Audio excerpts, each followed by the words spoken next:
If an attorney accepts your medical malpractice case, who pays for the expenses to prosecute your case? Is it you or is it somebody else? Come join me as I share with you this great information. Hi, I'm Gerry Oginski. I'm a New York medical malpractice and personal injury trial lawyer practicing law here in the state of New York. Here's what typically will happen. Now, if an attorney accepts your medical malpractice case, he and his law firm will go ahead and pay the expenses to prosecute your matter, with the expectation that if you are successful, either through a settlement or a verdict, the money that they have paid out over the course of the litigation will then be reimbursed to that lawyer and his law firm.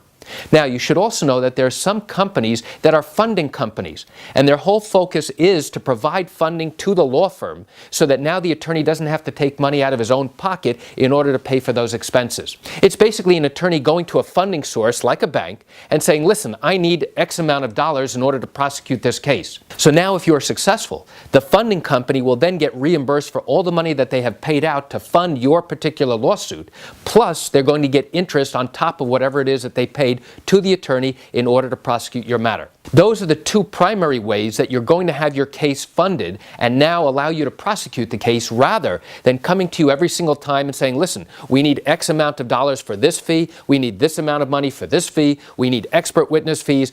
Rather than coming to you as the injured victim and saying it's time for you to pay us all these fees, no. Instead, we're either going to have to pay it out of our own pocket, the attorney's pocket, and get reimbursed if you're successful, or we're now going to use a funding company who's going to be providing that money for you for the purposes of prosecuting your case, and then if you're successful, they get reimbursed plus interest. So why do I share this great information with you?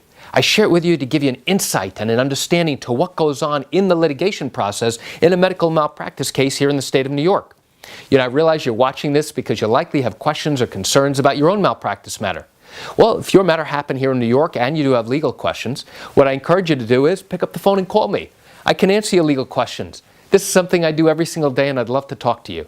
You can reach me at 516-487-8207 or by email at Gerry, Gerry, at oginski-law.com. That's it for today's quick video. I'm Gerry Oginski. Have a remarkable day.